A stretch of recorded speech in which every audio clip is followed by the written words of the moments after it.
그 문화와 생산이 밀접하게 연관되었다고 했잖아요. 또 그거 안에는 생산이 일어나면 당연히 분배에 대한 문제가 일어날 거고, 그리고 소유에 대한 뭐 투쟁이 당연히 일어나는 거겠죠.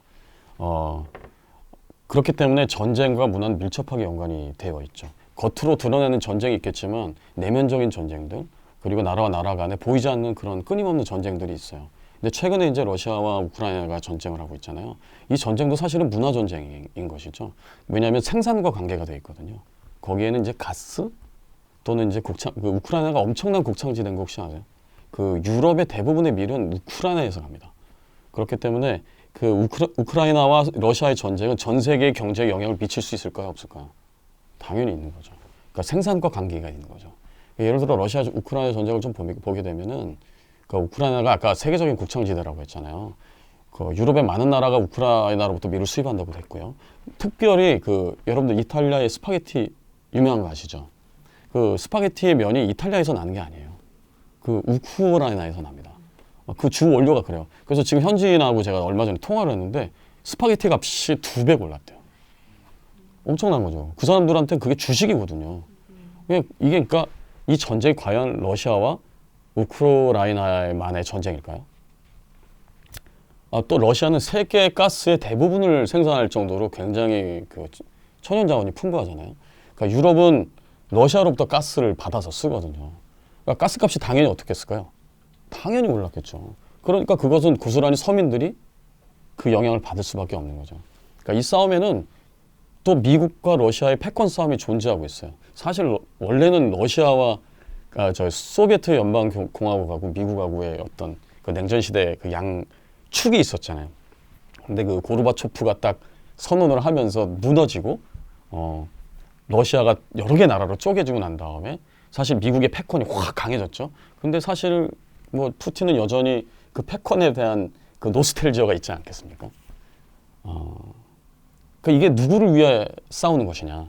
사실은 노골적으로 문화 전쟁을 하고 있는 거예요. 이것을 왜 문화 전쟁으로 정의할 수 있느냐? 결국 문화는 생산 그리고 기술 이런 것들과 밀접한 연관이 있기 때문에 그렇습니다.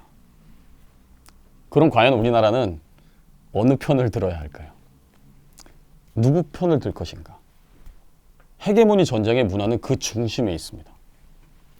여기서 한 가지 더 말하고 싶은 것은 신과 함께 있을 때는 신이 공급하는 생산품들을 사용하였다면 신으로부터 분리되면서부터는 인간 스스로 생산품을 내야만 했는데 거기에는 기술이 필요했어요.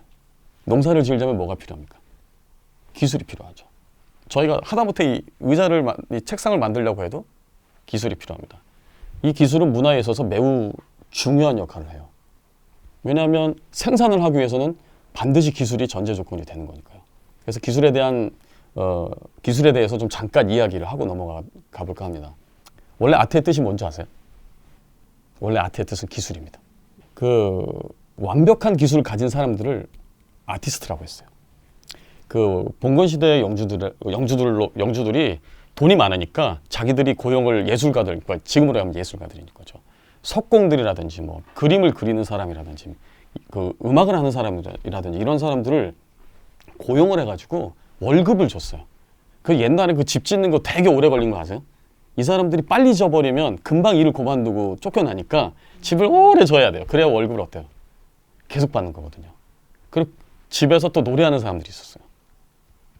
그러니까 이런 완벽한 기술을 가진 사람들이 영주의 그 보호 아래서 그 자기가 하고 싶은 게 아니죠. 영주가 그 명령한 오더 내린 그런 예술품들을 만들고 있었죠. 그런데 시민혁명과 산업사회가 도래하면서 봉건사회가 붕괴됐잖아요. 그럼 영주도 붕괴됐겠죠. 이때 이 아티스트들이 갈 곳이 없어졌어요. 그러니까 어떻게 돼요? 배가 고픈 거죠. 그래서 먹고 살기 위해서 뭘 해요? 자기의 물건들을 만들기 시작해요. 자기의 작품들을 만들기 시작해요. 그래서 아트가 예술이 된 것은 기술에서 예술이 된 것은 바로 이때입니다. 더 이상 그 영주 아래서 살지 못하고 자기 자신의 물건들을 만들어내고 자기 아이덴티티를 표현하기 시작한 그 시점부터. 그래서 원래 아트는 기술이란 뜻이고 결국 아트가 예술이 됐잖아요. 예술은 결국 어떤 사람들이 하는 것이다? 완벽한 기술자들이 하는 것이다. 보시면 알겠지만 노래를 하는 사람들이 노래를 막 한다고 칩시다. 그러면 완벽한 기술을 가진 사람들이 노래했을 때 우리가 어떤 걸 받죠? 감동을 받죠. 감동을 받습니다. 근데 아티스트라고 하는데 노래 못하면 어때요? 감동을 못 받죠. 그것은 그만큼 엄청난 테크닉을 그 사람이 그 가수가 갖고 있기 때문에 우리가 그 완벽을 우리가 경험하기 때문에 간접으로 경험하기 때문에 거기서 아름다움을 느끼는 것이거든요. 완벽한 기술자들이 만들어낸 생산품들, 이제 이때부터 그들은 아티스트라, 예술가라고 이제 부르기 시작했던 거죠. 그러니까 생산과 기술, 이것이 곧 문화이고 문화를 만들어낸 사람들이 아티스트입니다. 나중에 언급할 이제 발터 베냐민의 기술 복제 시대의 예술에서도 기술을 매우 중요한 키워드로 생각해요. 이제부터 작은 의미에서의 문화에 대한 이야기를 좀 해볼까 해요. 역사를 아우르는 문화의 개념이 아니고 정신적이거나 지적이거나 또는 예술적인 산물을 지칭하는 의미로 문화를 좀 다뤄보도록 하겠습니다. 하지만 결국 분리될 수 없다는 것도 여러분들이 알게 될 거예요. 작게 우리가 얘기를 하지만 결국에 이게 큰 그림을 왜곡시키기 위해서 작게 만들었구나 하는 생각을 하게 되는 거죠. 이게 좌파들이 얼마나 똑똑하냐면은 이거를 분리하려고 굉장히 애를 써요. 예, 원래는 이 문화라는 것을 크게 보면 우리가 인간이 하고 있는 모든 행위가 문화임에도 불구하고 이거를 조그맣게 축소하려고 좌파들이 애를 쓰거든요. 이제 그런 것에 대한 이야기를 오늘 좀 나눠보려고 합니다.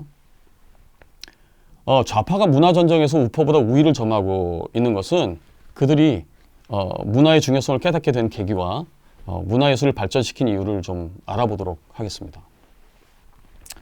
문화는 실질적으로 인간의 권력 투쟁의 중심에서 분리되어 있는 것처럼 망각하게 하고 정신노동과 육체노동을 분리하지만 좌파에게 문화예술은 인간 개개인이 신경 감흥의 주체가 되어서 중앙으로부터 이데올로기와 연결시켜 발전시킨다는 강력한 전략을 가지고 있어요. 이것이 선동, 선전, 쇠뇌 전략인 것입니다. 좌파의 문화예술을 이야기할 때 테오도어 아도르노와 발터 베냐민을 빼놓을 수가 없는데요. 이들은 비슷하면서 다른 길을 가게 되거든요. 이들은 둘 다 프랑크푸르트 학파이고 또 칸트와 마르크스에 기반했고 둘 다 독일인이고 또 유대인이에요. 그리고 또 홀로코스트에서 살아남기 위해서 도피 생활도 했습니다. 이들은 서로 둘도 없는 친구였기도 한데 그 둘은 또 너무 달랐기 때문에 성향이 물론 둘 다 같은 성향이 갖고 있지만 또 너무 다른 우파에도 좀 성향들이 다른 사람들이 있듯이 아도르노는 조금 합리적인 좌파라고 한다면 발터 베냐민은 실패한 마르크스주의에 굉장히 집착했어요. 되게 사로잡혀 있었어요. 그러니까 이런 서로 색깔이 다른 것 때문에 나중에 아도르노는 좌파의 지주에서 68 혁명 세대의 원수가 되고요. 반면 베냐민은 68 혁명 세대의 영웅이 돼요. 먼저 아도르노의 삶부터 좀 살펴볼까요? 독일 좌파 운동의 시적격인 아도르노가 마르크스를 계승하기는 하는데요. 마르크스 이론이 실패로 돌아가자 그것을 시대에 맞춰서 좀 수정하려고 해요.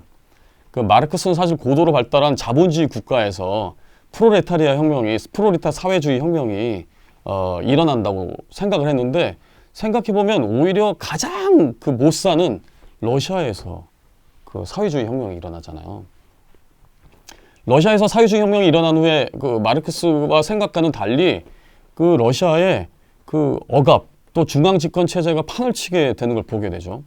근데 반면 좌파 입장에서는 붕괴되어야 하는 자본주의 체제가 오히려 문제점을 수정하고 보완해가지고 점점 더 발달하고 부를 더 쌓아가고 더 행복하게 사는 모습을 보게 되는 거예요. 또 나치즘이나 파시즘은 오히려 수많은 대중들의 지지를 오히려 받게 되고요. 그러니까 쉽게 얘기하면 마르크스가 생각했던 것처럼 프로레타리아 혁명이 그렇게 일어나지 않는 거죠. 그런 자기가 생각했던 대로 일어나지가 않았어요. 그래서 미국으로 망명을 한 아도르노가 미국의 자본주의의 풍족함에 충격을 받았고 또 그들이 얘기하고 있는 하부 구조, 토대, 노동자들이 저녁을 즐기는 삶을 살고 있는 거예요.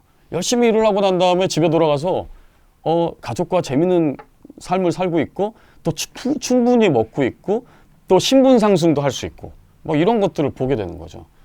이것이 그 아도르노는 마르크스주의를 수정하기에 이제 이르는 그 원인이 되죠. 이제 그것이 비판 이론이죠. 그 미국의 망명한 아도르노가 자본주의 사회에서 대중문화가 어떤 역할을 하는지 굉장히 좀 관찰을 하게 돼요. 왜냐하면 어쨌든 일을 하고 돌아가고 난 다음에 이 사람들이 뭐 텔레비를 본다든지 뭐 영화를 보러 간다든지 공연을 보러 간다든지 이런 것들로 굉장히 행복한 삶을 이제 사는데 아도르노가 거기에 굉장히 집중을 하게 돼요. 그러면서 아도르노가 내린 결론이 뭔지 혹시 아세요? 대중문화는 쓰레기라는 것입니다. 왜냐하면 대중문화를 문화산업이라고 정의를 내려요. 그러니까 산업화가 되면서 이제 자본주의가 이제 독점하게 될 거 아니에요. 그러니까 문화가 이윤을 추구하는 그런 하나의 산업으로 전락을 하게 되는 거죠. 사실은 아도르노가 생각했을 때 예술은 인간의 내면을 표현하고, 그렇죠? 이런 어떤 고매하고 정신적인 것들을 생각을 했는데 가만히 보니까 그게 아닌 거죠. 이걸 통해서 수익을 내고 있고 이걸 통해 부를 창출하고 있는 거예요. 또 거대 자본주의죠. 그러니까 거대 자본이 또 들어오고요. 그리고 또 대중들의 욕망에 부합해서 그거에 맞춰서 대리만족시키는 또 예술을 만들고 있고 또 이윤을 추구하기 위해서 상품화된 예술을 어떤 힘에 의해서 자율성을 상실하게 된 거죠. 그러니까 상품화된 예술을 만들게 되면은 자율성이 상실될 수밖에 없어요. 왜냐하면 내가 만들고자 하는 내가 원하는 예술을 하는 게 아니라 상대방들이 원하는 대중들이 원하는 어떤 것을 만들어야 되기 때문에 당연히 뭐 자율성은 상실될 수밖에 없는 거죠. 그래서 아도르노는 문화산업론에서 대중문화의 주동자들은 독점을 숨기려 하지 않는다. 독점의 힘이 강화될수록 그 힘도 점점 노골화된다. 그러면서 이렇게 이야기합니다. 영화나 라디오는 더 이상 예술인 척 할 필요가 없다. 단순히 산업 외에는 아무것도 아니라는 사실을 뭔가 있는 척하면서 억지로 만들어낸 쓰레기들을 정당화하는 데 사용을 하는 거예요. 결국 그는 대중매체를 극혐한 거죠. 그는 자본의 유입으로 힘 있는 자가 문화와 예술 분야를 통해서 대중을 선동한다고 생각을 했어요. 그 나치의 히틀러가 선동의 대가잖아요.